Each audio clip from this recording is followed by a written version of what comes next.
This is the Neoliberal Round podcast. Just before we get into today's episode title, which is the interview with Mr. Stephen Chagnon, who is founder of the Tennis League Network, we have an update for you regarding the suit from John Anthony Castro, the U.S. 2024 presidential candidate, who we have been following up with and who we had an opportunity to interview some time ago. And he also shared with us an insight as to his intentions to sue the Federal Elections Commission on July 25th concerning Donald Trump's eligibility. So that's supposed to happen on July 25th. But we have an update on that, and we're going to play that update for you because he submitted an audio message giving us an update as to where he is in terms of the press release and the filing or the suit for July 25th. Right after that, we will get into the topic for today, which is the interview with Mr. Stephen Chagnon of the Tennis League Network. Hey, Ronaldo. Good evening. Yes, so I actually still am working on it. It's been a pretty intense 2 weeks because at the same time that I'm trying to do this, my company AI Tax is about to go public, and so I don't know if I told you about this, but my software company actually got a valuation of 180 million back in February, and we're going to be doing a raise of $40 million to kind of get all the operation jump started and everything. And but it was a really long, arduous process, like 2-3 months to get through all the due diligence and all the documentation and all the financials and all that. So we actually I just got off the phone at 7:15 p.m. Central Time, which should be 8:15 your time, and we got confirmation that we're finally done with the due diligence phase. So we just have to do a few last marketing things, and then the brokers go out and they officially start raising the money. So now tomorrow, by the end of tomorrow, my contribution to the whole process will be finished, and then it's on them to go out and raise the funds. So starting tomorrow, at the end of tomorrow, I will be able to finally focus 100% on this. And so I will likely have the press release drafted by Wednesday evening, Thursday morning, the latest. I know that's kind of cutting it short, but we do have CBS Channel 9 in DC is definitely going to be there to cover it, and they're going to forward it up the chain to CBS National. So I'm trying to get some of the other ones, especially like CNN and Politico, informed of it. There's another person that I have that she also wanted to get notified, and I want to say that she was with the Associated Press. So that's kind of the big thing that we're working on right now. So yeah, I should have the press release by Thursday drafted. I'll have it sent over to you. And then, like I said, I'm booking the flight. I get to DC on Monday, July 25th. I'll be filing it in the morning. So, and then I'm most likely going to have back-to-back meetings after that with different press. Hopefully, like I said, that's why I want to do a press conference, so hopefully I can get a statement out immediately. I'm also thinking about doing a video press release, but I'm thinking that might be best to really kind of explain everything that's been done and why it's being done.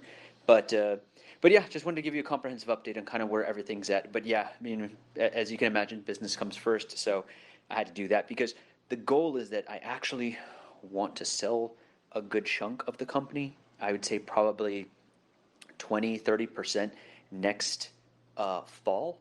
And I want to sell that to actually raise about $50 million cash of my own money. And that's what I'm going to use I think initially it's going to be 10 to 20 million. That's how much I'm going to pump into the New Hampshire Republican primary, because if I can come out at least in the top 2 or 3, and it might only be me and Trump, because I don't think DeSantis is going to want to challenge Trump. And if that is the case, then it's going to be pretty easy to get top 2 or top 3. But I'm not sure because Liz Cheney's saying she might run as well. So only time can tell. But I definitely am going to be pumping about $10 to $20 million of my own money into the New Hampshire primary, because I'm going to try to do everything I can to to derail Trump's candidacy. So I'll keep you posted, though.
Welcome to another episode of the Neoliberal Round podcast.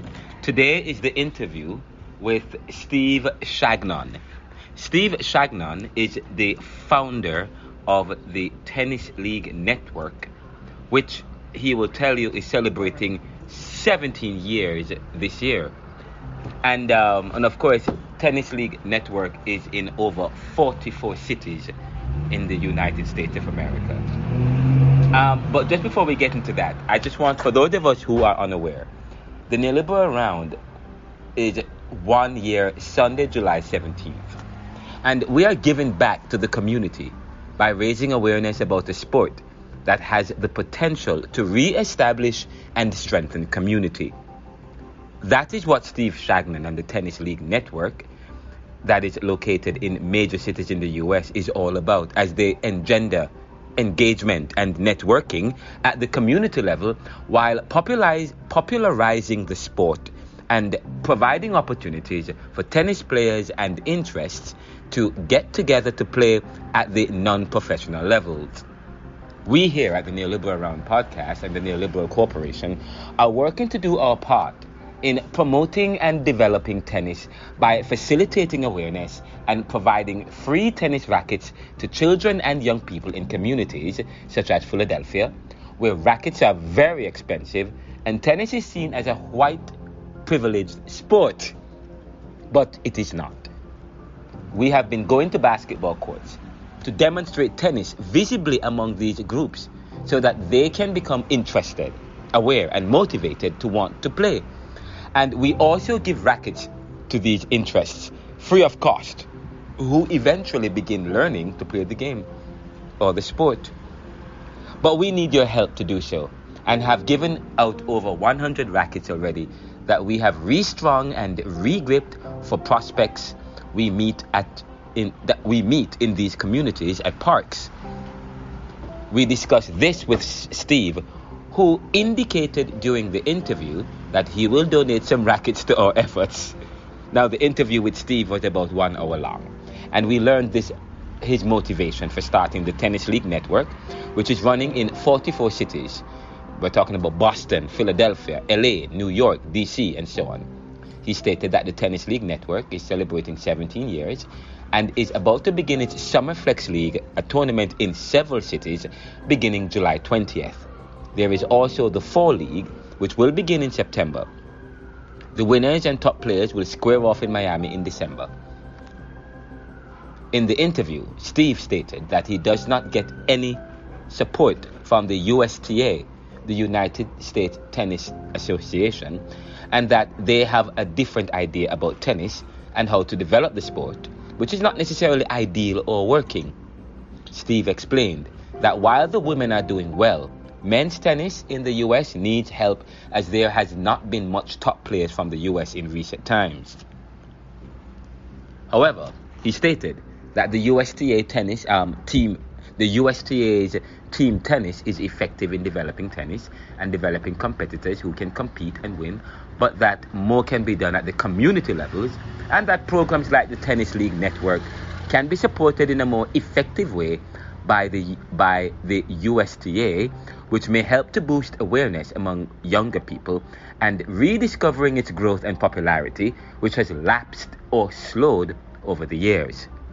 His vision for Tennis League Network is to move beyond just having singles tournaments and having or adding tennis socials, whereby more than just two people meet up for any given match. He is hoping to have tennis parties and networking events that hosts several competitors and players in one meeting. We concluded by talking about the current top players in the league, and he explained that each top players from the various leagues will meet up in December this year to compete against each other. All are invited to come to the event in Miami, December 2 to 4, 2022. And for more information about the Tennis League Network, you may visit them at www.tennisleaguenetwork.com. You can register there for tournaments, meet other players in your city, and or become a supporter by donating and visiting any of the tournaments coming up. Also, you may register for the competition coming up in December, where all the leagues in the network get together to compete against each other.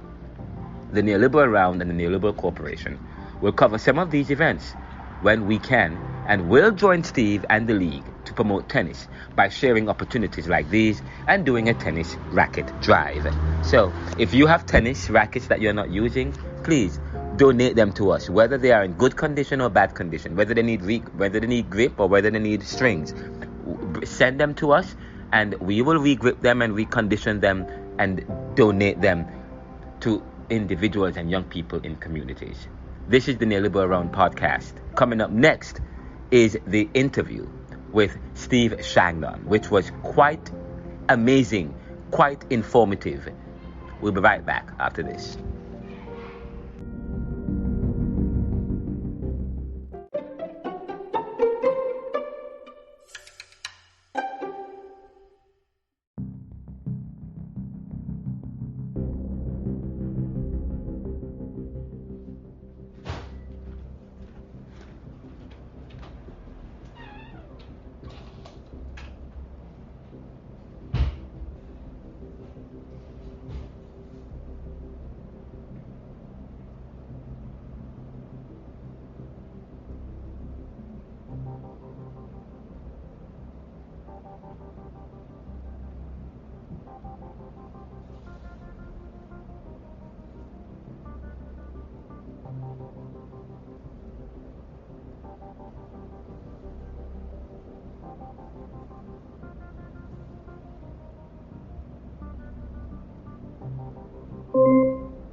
Hey, how are you, Steve? I am great. I am doing very, very well. I'm doing very, very well. Good to see you. My lighting is off. Give me a second. Let me get the light together. Yeah, okay. Yes. There we go. There we go. And there we go. All right. And now I turn my do not disturb on, and I am ready. There we go. All right. Hi, how are you? I think now you can see me. Yeah. Much better. Welcome, welcome. I'm so happy that you have decided to do the interview with me today. And I thought you were in Philadelphia, but you are in Boston. Correct. Okay, well, welcome to the Nearly Go Around podcast. This is usually an audio podcast, so we sometimes we give a bonus by providing the audio, depending on the quality and so on and so forth. But I was so happy that you decided. I play tennis. I have my tennis racket with me here, as you can see, with my racket. Nice. And I was yes, this is the head Wilson. I don't know if you're familiar with this racket. This is one of my rackets that I use, and this is the other one. You can see how beaten up they are. Yeah. Yes, you can. But today I want to talk with you about. I want to get to know you a little bit and get to know some more information about Tennis Philly and the Tennis League Network. I don't know if I don't think I might be saying it correctly, but I want to know some more about that and your involvement. But first, welcome to the Nearly Go Around podcast. We are 1 year old this week, and we are doing quite a number of shows. But I live in Philadelphia, and we're connected to what's going on in the cities and in Philadelphia and so on and so forth. But how is your day going, and what is your connection to Tennis Philly? All right. So today is for me, it's a big kickoff day. I'm kicking off doubles leagues in quite a few cities. So kicking off doubles leagues in New York City, Denver, Seattle, and then several doubles leagues in like Baltimore. It didn't get kicked off, and so those people will get their money back. The connection with Tennis Philly has been a pretty strong singles league, singles flex league, in your city for about 16 years now. And the main product is to connect people of like skill level in a division to go off and play. And so for 16 years, Tennis Philly was the third location that was started. It was first Boston, then DC, and then Philadelphia. It has done well over the years. You have a lot of players who absolutely love meeting up with other people of their like skill level, of new potential friends, as men, we like to compete. So it's a good platform to allow them to have an outlet to compete, but compete fairly. Okay, and I see that you guys are celebrating 17 years. Is it Philly or is it the Tennis League Network? Tennis League Network. So the staff that I have back here, we actually manage all the cities. So there's approximately 50 cities in the whole program, and 17 years ago started in Boston, and then 16 years ago we started in DC and Philadelphia. Been doing this for a while. Okay, and I know that you play some tennis yourself, and I was looking at your pages and I saw that you were playing. You're a competitor yourself. You are ranked high in the league. Well, it looks like I've played 1,239 matches over the last 17 years.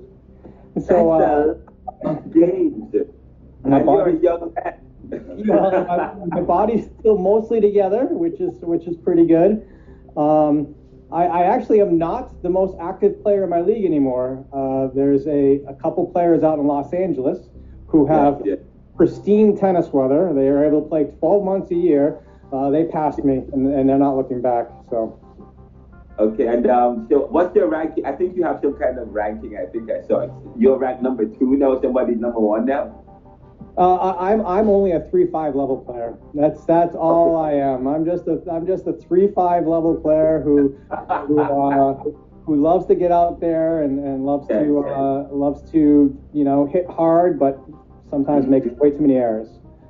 And for persons who don't know this 3-5, I know tennis college rating to 2.0, 2.5, 3.0, 3.5, 4.0. I used to be a 4.5. I don't know if I'm 4.5 anymore. I'm 43 years old, but I got better, and then probably as I get older, you get not as powerful. But I'm a 4.5 sometimes, and on a bad day, I'm a 3.5, 3.7. Yeah. But yeah. So tell me. I know you're ranked. So when I asked about your rating, tell me a little bit about rating for people who don't understand tennis. What's this rating? If somebody asks you what's your rating, what's that about? It's 3.5. Okay.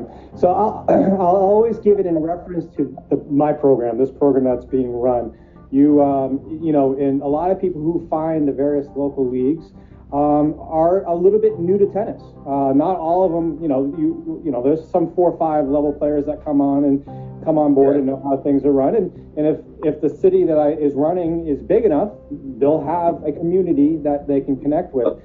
But a lot of new players, every new player who hasn't played competitive matches, they think they're a 4-0. There's a lot of 4-0 players. You're right. Once they start to play real points, they come to realize that those errors they were making actually matters, and they're not 4-0s. Yeah, right. You're right. Especially when you get into a competitive match where you're like, well, I'm trying to beat you, you're trying to beat me, and like say, I know your weakness is soft balls to your backhand. Well, you're going to get a lot of soft balls to your backhand, and so it changes the dynamics a lot in a roundabout way. But the best reference, a 3-0, a 2.5/3-0 player, you're in the lowest level in all the cities. You're someone who you can start the point with the serve. You have the backhand, you have the forehand, but you have no consistency. You're making a lot of errors. And then I actually, in most of the cities, I run a 3-2-5 league, which is not run in USTA. The 3-2-5 league works out really, really good for the bigger programs because it allows the players who are slightly better than the 3-0s to have a new division, and the players who are not 3-5 to mingle in. And a lot of cities, my 3-2-5 league is kind of the biggest division. So, and then 3-5 is typically a player who maybe has a big serve. Maybe doesn't hit the first serve all the time. Their backhand's consistent. Not all about making errors, and maybe they're just not perfecting. The difference between a 3-5 and a 4-0 player is typically errors. So a 3-5 player will make more errors than a 4-0. Now 4-0s, your game's dialed in. You probably have the ability to serve and volley when you want. You probably have the ability to. You're going to hold your serve a lot more. And then it's 4-0's fun, but you have to. Not everyone's a 4-0. Just as simple as that. That is true. You're right. You're right. And my next question is, how did you get? Well, what's the relationship between the Tennis League Network and Tennis Philly? And did they start synonymously? Because I know that they're in various cities. So Tennis Philly is just a doing business as Tennis League Network, meaning it's a subunit of the overall the network. So with that, it's basically just another entity, a community of players that we're connecting through the system. Yes, and I know this season is one of your biggest seasons. There's a league there's a tournament that started July 20th. That goes. Is that the summer league that you have started this? I'm looking now. So in 6 days. So the main program is that singles flex league, which is connecting players to play singles matches against each other. That next one's going to start in 6 days. And in Philadelphia, we're mainly just running the singles flex league. Doubles enrollment just never picked up. So that happens. Yes, and And how popular is this flex league? I've played in the flex league before as well. Yeah. I've played in the flex league, but I'm very busy, so I didn't go too far because I missed some of my matches. And then I think last year I suffered a major injury, so I played one match and didn't play anymore. But I plan to play this year. But so how is it going? So what's the response rate and so on as it relates to the flex league? Yeah, so I'm looking at the numbers, and averaging about 125 players per season. Oh, nice. That's good. Yeah, looking at the numbers, it looks like it's pretty steady. Even last year, we're averaging about 125. Okay. Actually, last fall was 168, so last fall was pretty large. A decent number at that level, at that number of players. I can run a 4-5 league, a 4-0 league, a 3-5 league, a 3-2-5 league, a 3-0 league, and that's all men's. And then typically run two levels of women's, a 3-5 and a 3-0 for women. Okay, and you are doing a league and you do a league in Boston, in New York, in LA, and I think I've also played in the league in New York as well. You have, as you said, New York, LA, major cities. Is there a particular reason why you are in some of these major cities? Well, the product has a niche. People like the product, so it's very simple. If people like the product and they sign up and they participate, then in the world of tennis, you have several different major services. USTA is one service. Yes, and thank you. I was going to ask you that. Yes. Yes, and there's a couple smaller segments. There's usually a local league that's there that year. So in a lot of cities, doubles is the main way to play. So being mainly a singles flex league, that's the niche. It's different. Yes. Okay, that's good. And I did ask you in terms of sports, what's going on in tennis in terms of the U.S. and how does your program, how does that support the development of tennis? Okay. So we had this annoying little thing called COVID that came around. Yeah. And it's this virus which is not nice, and a lot of people have had to change their lives based on it, and it actually, in a roundabout way, in a weird way, it actually helped tennis out dramatically. Okay.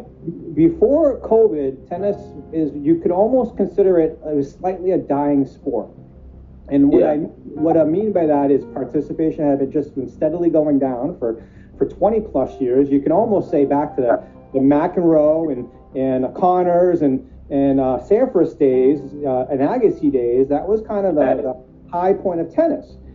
And then, with COVID come around and people not be able to play soccer leagues and basketball leagues and all these closer contact leagues, you had a lot of people say, well, I can play tennis.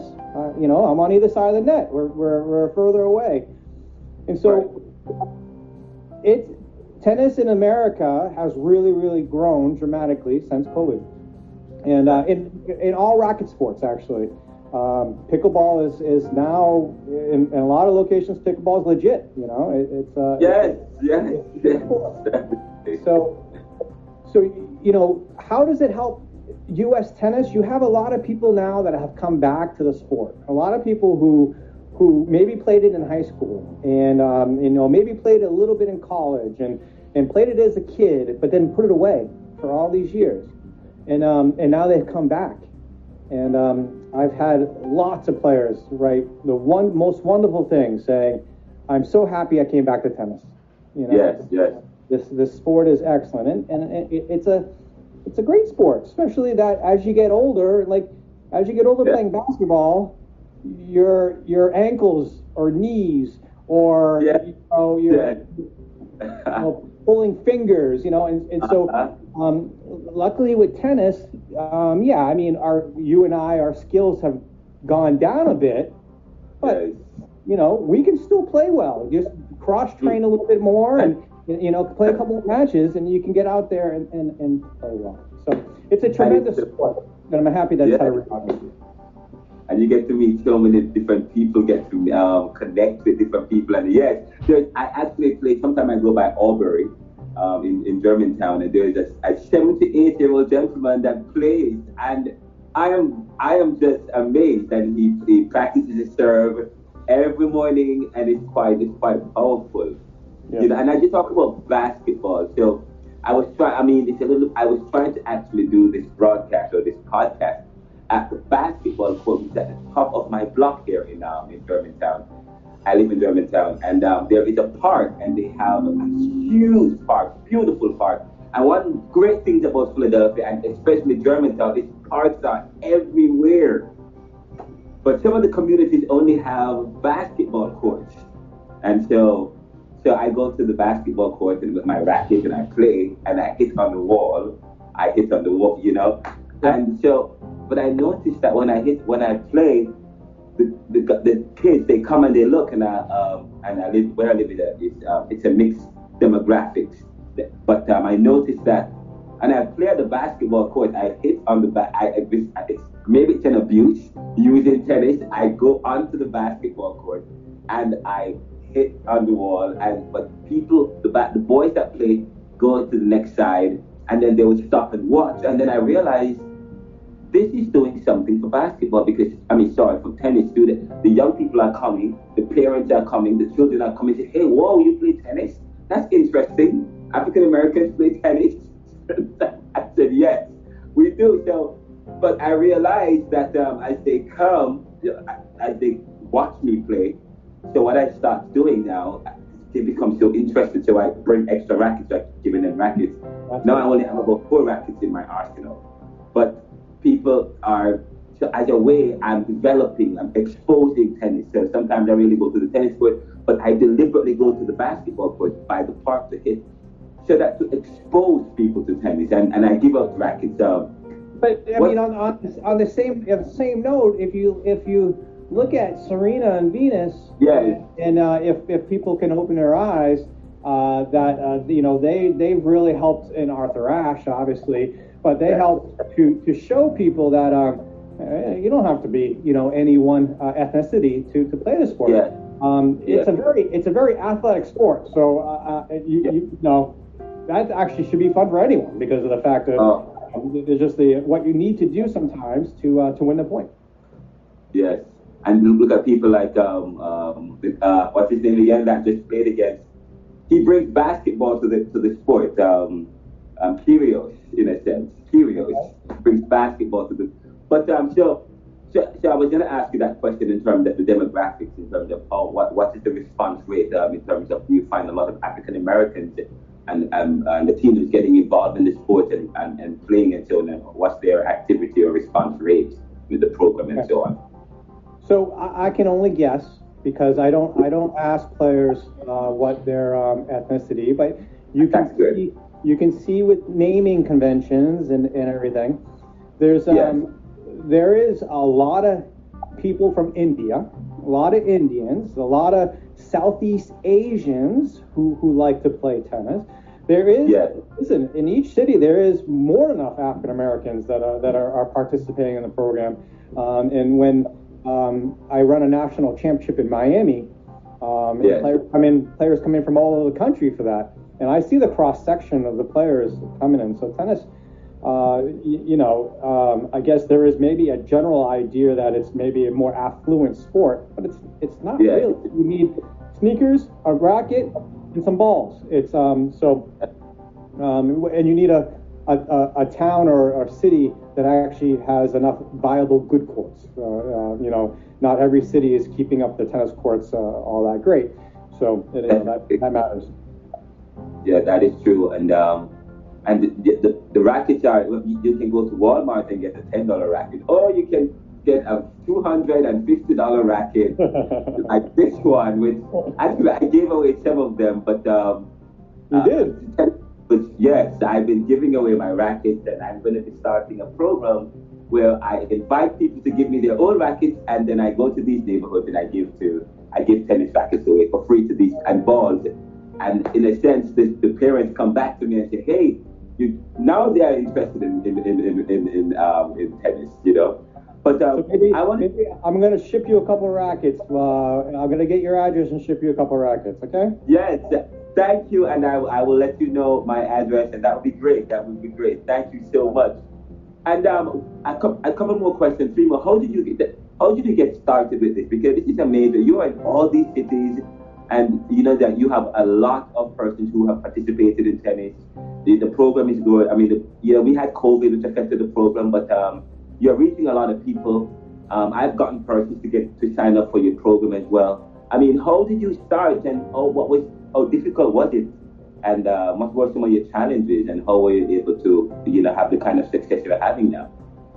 So there's twofold. One, inherently, I liked to compete, and so tennis was after I was a baseball, then basketball, and then tennis. So it was just a really good sport to get out, and have a good time, and shake the guys' hand and play to compete. So also had an upbringing, a technical background where I was in software engineering, and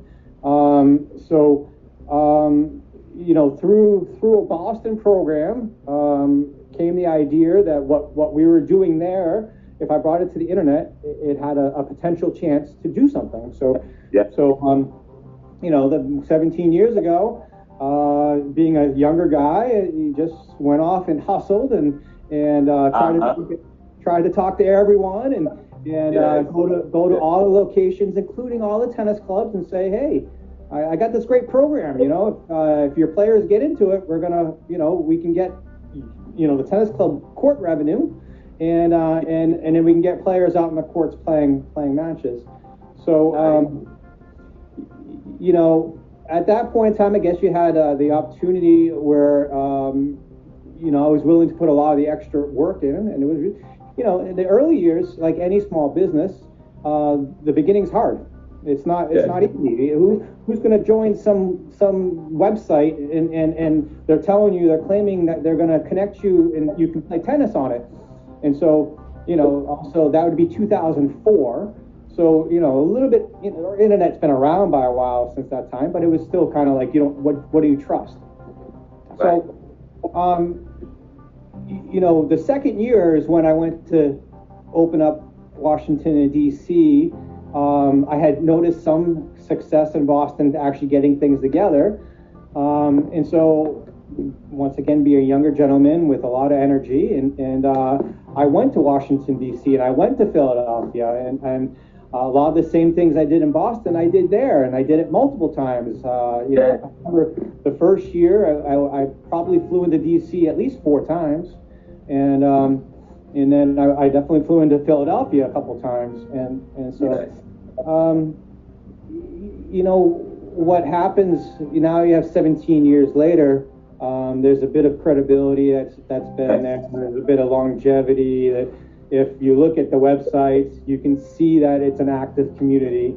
So definitely. It was a lot of work, and now it's. Did you start by yourself, or did you have a team of people that you started with? Yeah, so in the 17 years, things have changed dramatically over the years. Yeah, when it was first started, there was actually a couple people that I'm still best friends with that were on board, that were doing various aspects of it. Had hired a couple people more local to do more local stuff, and have always had a steady stream of different people helping with the website and everything. So.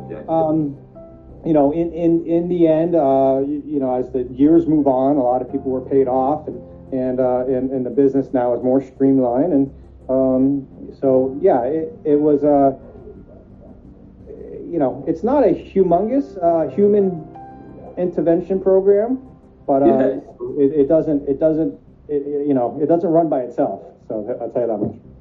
Yes, and you have all these other places that you guys have to be managed and running, and you have different people in these areas that you have administering the games, the programs, and the programs of the tennis league. So more often than not, we have local players who love the program, who want to help grow the program. And so we really work with a lot of these players to help spread the word and grow the program that way. We don't really need administrators who are going to run the various programs in the various cities. That can be done at the Boston office. So, we have a lot of people who really love this program, who have just been playing for years and years and years. And they know if they get more people in the program, then they get more people to play. And that's a win-win, That is true. That's true. And I know, I'm one of those persons I actually got somebody in the program who is more active than I am, and who keeps, and he met very well. But and this is one of the beauties about this program, man, because I brought some person when I heard about your program. I learned about people who wanted to play, so he registered for your program. He plays in all the tournaments. So, Who is he? His name is Alvin Tribble. Yes, and he plays in Tennis Philly area there, African American young gentleman. And I think how do you spell his last name? Tribble, Tribble. Okay. Yes, he plays in the tour. I think he's registered. I think he played in the last one that you had. He just played actually in the Flex League. Okay. But I went far. I think he played in the 3.0 or 3.2.7. Did you have a 3.75 at one time? Yeah, so the 375 comes and goes based on how big the enrollment is. Yes. And I played in the 3.75 last year, just one game, I think. So, but it was really good. So, but next question I wanted to ask you is, what was your motivation? And because you said you played various different sports, but you settled in tennis. And what's your motivation? What inspired you? What moved you? I know you said you were young when you started, but how is this? You were 17 years in the making. What is it that drives you? What motivated you in the first place? And what to other persons who might be so inspired by what you're doing? Let us into your motivation. So, over the years, there's been a lot of people who have come back and written stories about their experience in the program. And some of these stories are excellent, are unbelievable. I remember back in the day there was a gentleman who basically lost 150 pounds through the league. So he basically used it as a means to really get himself in a lot better shape and shred off a lot of weight. So you have various people, a lot of people who have said that a lot of people who said they've met new friends and a lot of people who've come back and said, I found to love the sport again. I used to love it as a kid, and I love it again. So in the end, I think one of the things going on in our society right now is we've had a definitely breakdown of community, and in a little bit of way, I think the various leagues become little communities, and so that's what we need a lot more of moving forward. And so. In the end, that's the main motivation. Being a small business owner, it's great. The thing's big enough now that it's basically I can do it full time and it's fine. So, but knowing that you're giving a lot of people a release, an out of the competitive instincts, the meeting new potential friends and like that. That's kind of the biggest thing. Wow, that is, what you just said was quite powerful, man. You said there is a breakdown in community, and the league provides that community, and you are so right. An outlet and for people to come together, and also an opportunity for people to vent and so on and so forth. But this is really good. That was a very profound statement that you've made. It really brings people together. Yeah, and I'll give you one example. The LA players, I'm jealous of them because they have a rain day and they complain like, oh, it rained today. I'm like, do you understand what the rest of the country puts up with? We put up with 45-degree days. We put up with heavy winds and actually every once in a while in LA they'll have heavy winds, but there's a couple divisions in LA where like the average player will play like 14 or 15 matches in the season. The average player. So these people are meeting up at such a high level, such a huge amount of times that they all know each other very, very well, and they all just spend long-standing friendships and long-standing competitive relationships. So that's definitely the best place in this country to play tennis if you can deal with the traffic and you deal with the and go into the locations. But it's awesome. You have do you have a junior program as well? I know you have the community, but there's no junior program or any kind of lesson. And what about lessons? Do you provide lessons and so on and so forth? Tennis lessons for people? With lessons, I have a partner. The partner is mytennislessons.com. Yeah, okay.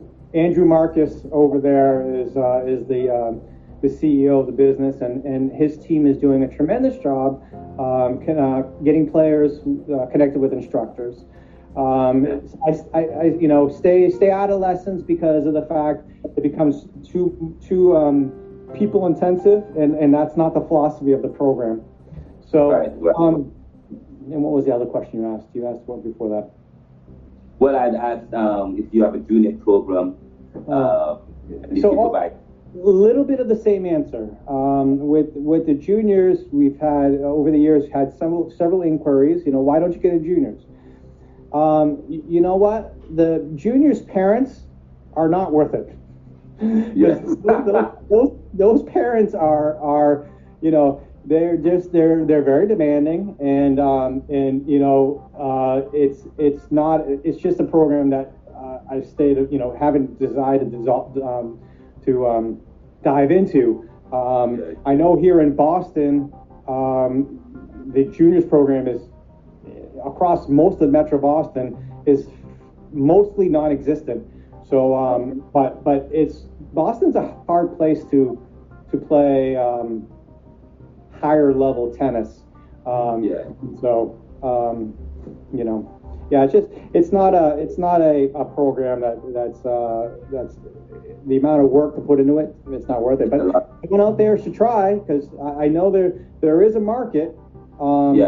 And so And in Philadelphia, you have but in terms of competitions and so on, do you have junior competitions But what are the competitions that you have? I know you have, and in terms of the Flex League, I know you have 2.5s and what then? I'll look right now. In the season that's currently running right now, there's 4 levels. There's 5 levels. 3-0, 3-2-5. Yes, 3-2-5. 3-5, 4-0. And then 4-5, which the 4-5s, a large portion of those are former college players. Okay, all right, then that's good. And you have that's the summer league that starts July 20, guys, and then you have one that comes up after that. And that when did the summer league end? So the summer league will end, and then the fall league will start right away. So and the idea is, some players play the summer league, some people take it off and just play the fall league. The summer league is going to end September 11th, so kind of later. And the fall league is actually going to start a week earlier, September 6th. And the reasoning behind that is you always got to think about the amount of cold weather or warm weather that's left at the end of the season. So usually in Philadelphia, you have more often than not playable days in November. But as you start getting closer to Thanksgiving, it's starting to get a little bit pretty chilly. So make sure there's enough time to get the playoffs in. And do you get any kind of support from? But before I ask you that question, do you have any players from the league or from the network that plays on in the USTA or any other federation? You have a lot of players who that just can't play enough tennis. So they'll play 5 leagues, and this league is just one of the 5 leagues they play. So Yeah, each location is different. Like I noticed in Charleston, South Carolina, Charleston has a very organized USTA program, meaning USTA definitely dominates Charleston, and then my program is a for a lot of those players, they use it as an outlet to play non USTA match, because a lot of them say their USTA matches is just too competitive and too cutthroat. So they enjoy the more laid back environment of playing in their local tennis league network league. And what about the federation? Do you get any support from the USTA or the federation, and from the USTA, so to speak? So none. I'm sad to report that not for the sake of trying over the last 17 years, there's been countless efforts to try to work with the USTA, and it always just falls apart. For whatever reason, they don't seem to be serious over there. And so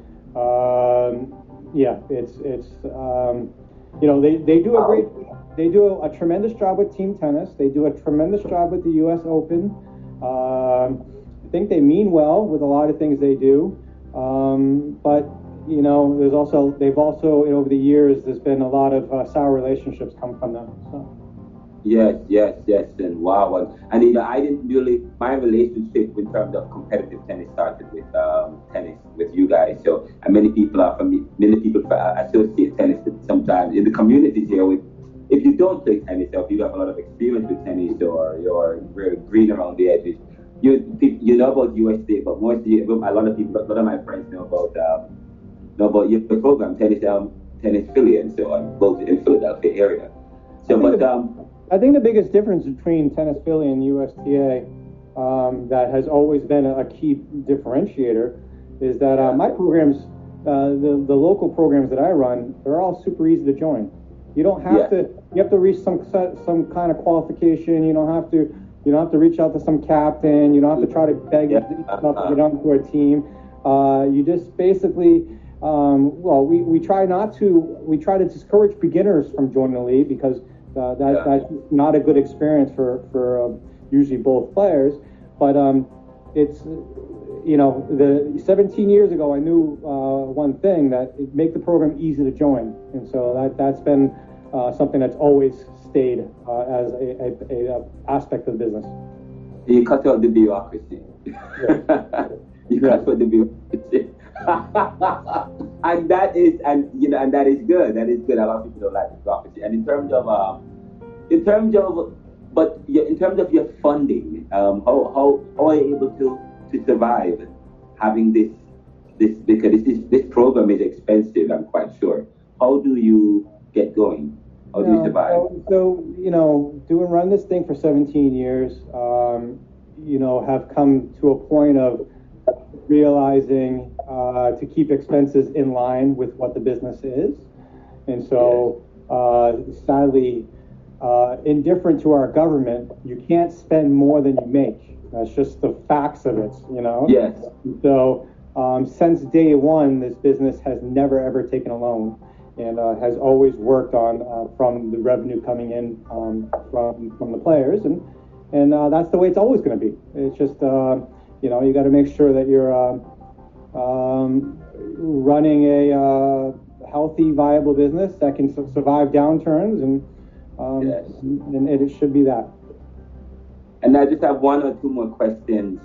And one of the questions that I wanted to ask you is, what is the plan for tennis for Philly, for the tennis league network, and for Tennis Philly, for both you and Tennis or Boston? What's the vision? What for the next 5 or 10 years?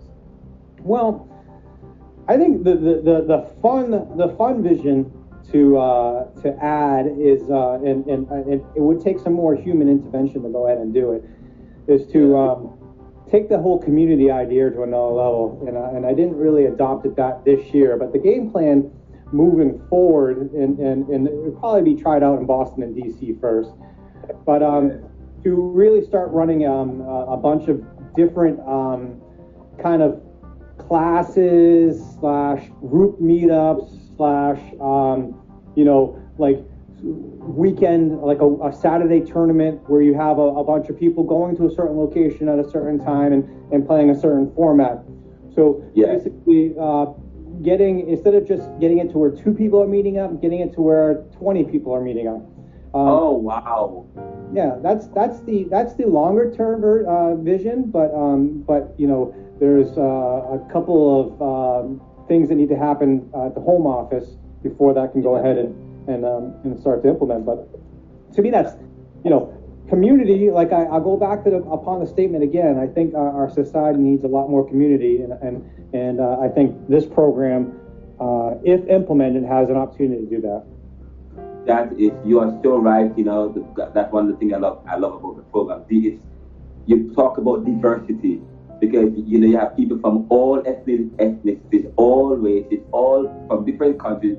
Anybody can sign up for the program, and from people from all walks of life. And you know, when you come on the court, you don't, you know, all of that is through the door with just 2 great individuals. And are you in New York as well?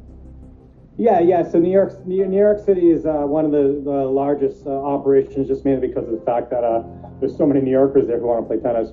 So so New York is mostly broken out to Manhattan and Brooklyn and Queens. So yes. And I also played in Brooklyn. Sorry, in Manhattan. But I wanted to find. I know they have some of the socials. They have a lot of these socials. What you're referring to, I was a part of one where they met at 9 o'clock at night and went all night, and they all gathered in this coliseum and played in different groups and had food, and it was just amazing. So I don't remember ever having it here in Philadelphia. I live in Philadelphia. Somebody invited me all the way to New York to get that done. But so I'm looking forward to that, so that, you know, hopefully you can start that. We'll see if we can get it implemented. But I guess we're going to get through this year first before trying. And who are the current leaders in the groups in the league? But who are the current leaders? Yeah.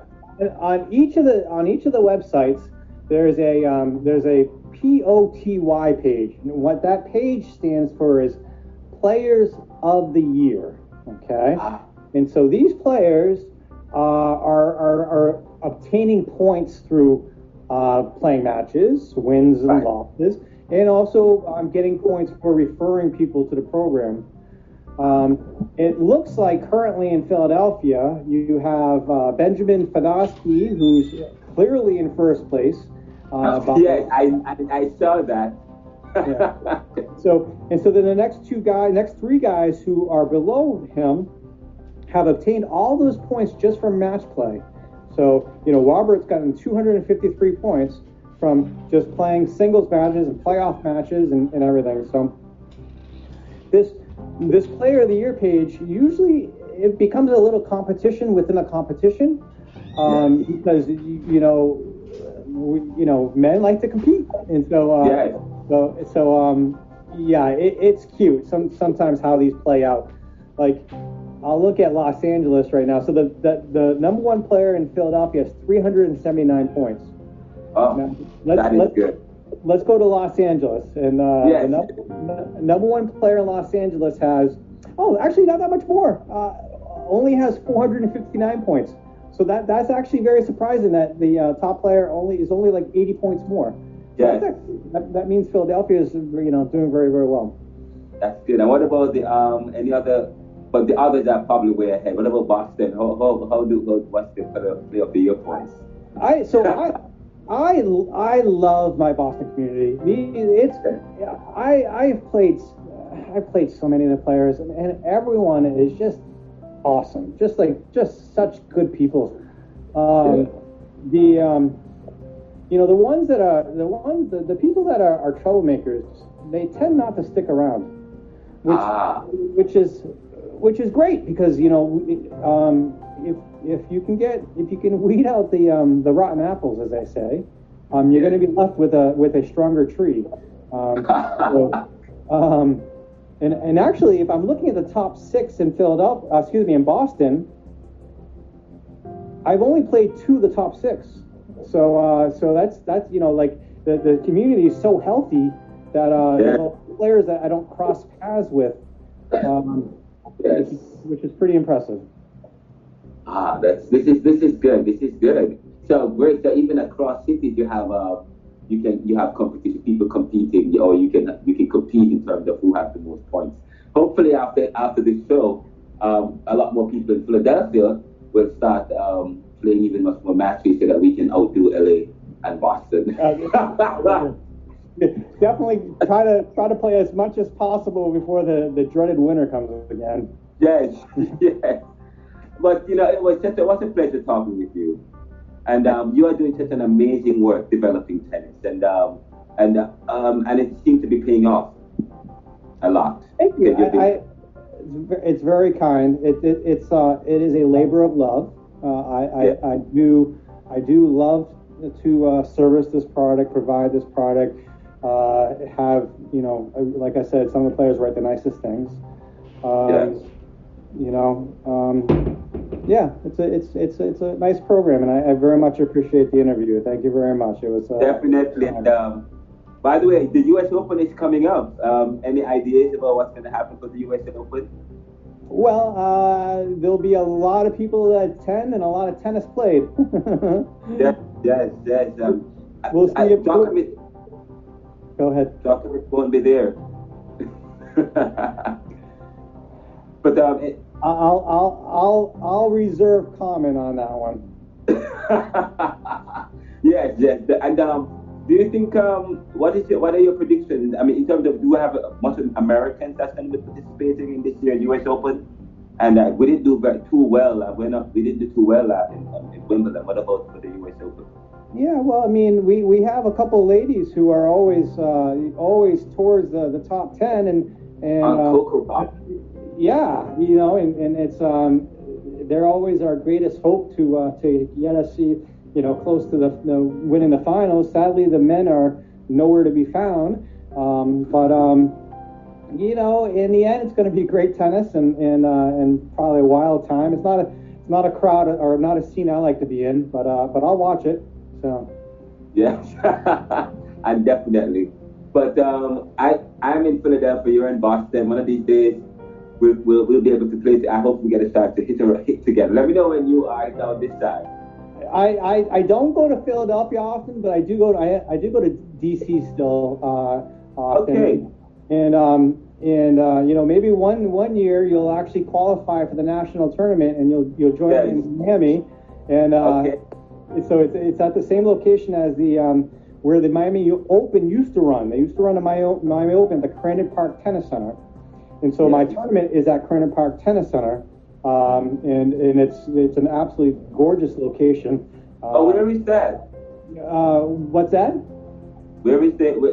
It's in Miami, you say? It's in Key Biscayne, so it's basically across the bridge from mid Miami, and so this year will be the 12th annual national tournament run there, and last year by the tennis league. All the leagues come together.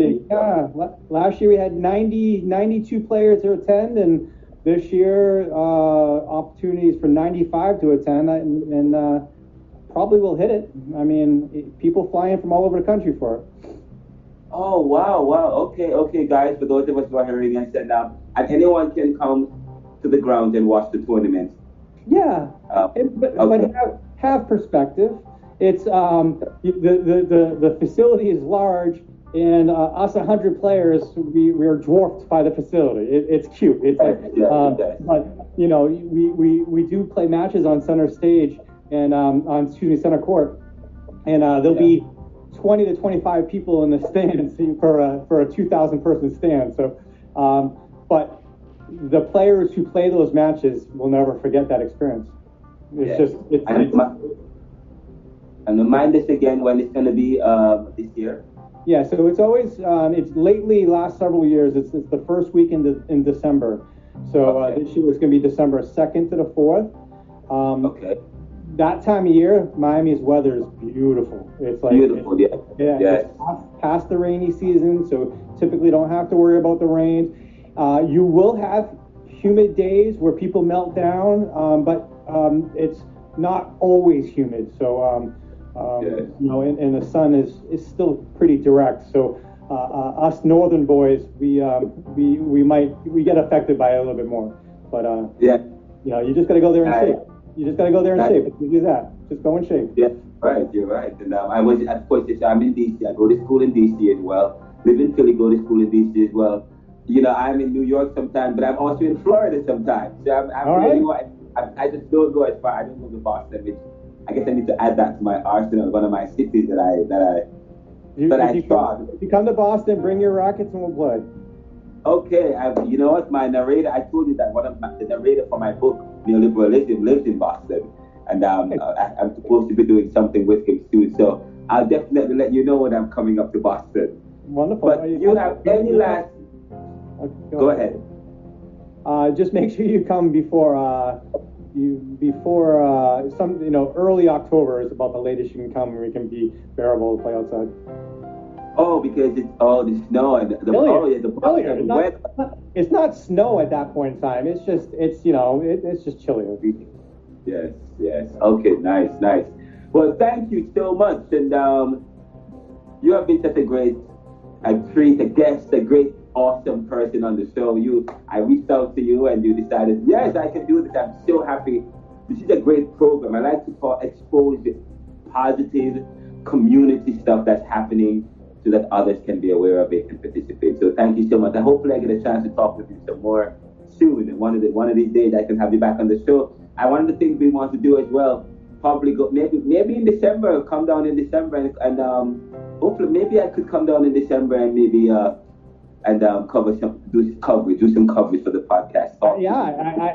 I always like people to come in and you always have a bunch of people who take a bunch of videos and a bunch of pictures and capture the stories.